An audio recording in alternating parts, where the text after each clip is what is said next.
নমস্কার দর্শক বন্ধুরা, আমার সহজ কথা মোটিভেশনে সবাইকে জানাই সুস্বাগতম। আমি তোমাদের বন্ধু মৌমিতা।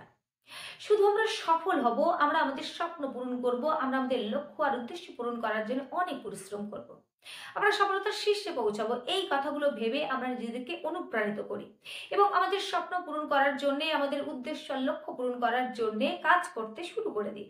এতে গেল ইতিবাচক কথা, ইতিবাচক চিন্তা ভাবনা এবং ইতিবাচক কাজও। কিন্তু এর বাইরেও অনেক কিছু থাকে যেটা আমাদের জানাটা অত্যন্ত জরুরি।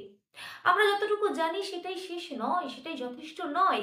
এর বাইরেও যে অনেক কিছু থাকতে পারে সেটা আমাদের ভেবে দেখা উচিত। জানার মধ্যে নিজেকে সীমাবদ্ধ রাখলে অজানা অজানাই থেকে যাবে আর জ্ঞানের পরিধি সীমিত থাকবে। যত নিজেকে নতুন নতুন বিষয়ের মধ্যে ডোবাতে পারবে, যত অজানাকে জানতে সচেষ্ট হবে, ততই তুমি সফলতার পথে এক পা করে এগিয়ে যাবে। তাই ইতিবাচক চিন্তা ভাবনার সাথে সাথে নেতিবাচক চিন্তা ভাবনা করে সেখান থেকে বেরিয়ে আসার জন্য জোরালো পদক্ষেপ নিতে হবে। একটা ক্লাসে ১ থেকে ১০-এর মধ্যে ৯ রোল করা স্টুডেন্টটা হঠাৎ করে কোনো এক অজানা কারণে যখন ৯৯ রোল করে, তখন সে মনের দিক থেকে অনেক ভেঙে পড়ে, অনেক কষ্ট পায়। কখনো তার এমনও মনে হতে পারে যে তার পরিশ্রম সঠিক ছিল, কিন্তু তার সাথে এমনটা কেন হলো? আপাত দৃষ্টিতে আমাদের অনেক কিছু মনে হতে পারে, কিন্তু আসল সত্যিটা অনেক সময় অন্য কিছু কথা বলে, যেটা আমরা কখনো ভেবে দেখি না। আমরা শুধু লড়বো, জিতবো, গড়বো, সফল হব, এই কথাগুলো ভাবি, এই কথাগুলো জেনেছি।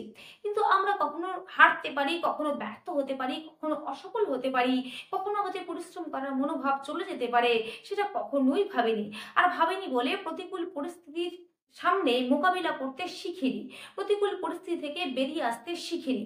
জিততে জিততে হেরে গেলে আমরা হতাশ হয়ে পড়ি। কিন্তু মনে রাখা জরুরি যে লড়াইয়ের ময়দানে হার জিত দুটোই থাকে। তাই জিততে জিততে হেরে গেলে কখনো হতাশ হওয়া উচিত নয়, বরং হেরে কেন গেলে সেই কারণটা খুঁজে বের করে নিখুঁতভাবে সঠিকভাবে পরিশ্রম করো। তাহলে লড়াইয়ের ময়দানে জয়ের পতাকাটা তোমার হাতে থাকবে। তো আজকে ভিডিও এই পর্যন্ত, ফিরে আসছি নতুন কোনো ভিডিও নিয়ে। ততক্ষণ নিজের খেয়াল রাখো, সুস্থ থাকার, ভালো থাকো। নমস্কার।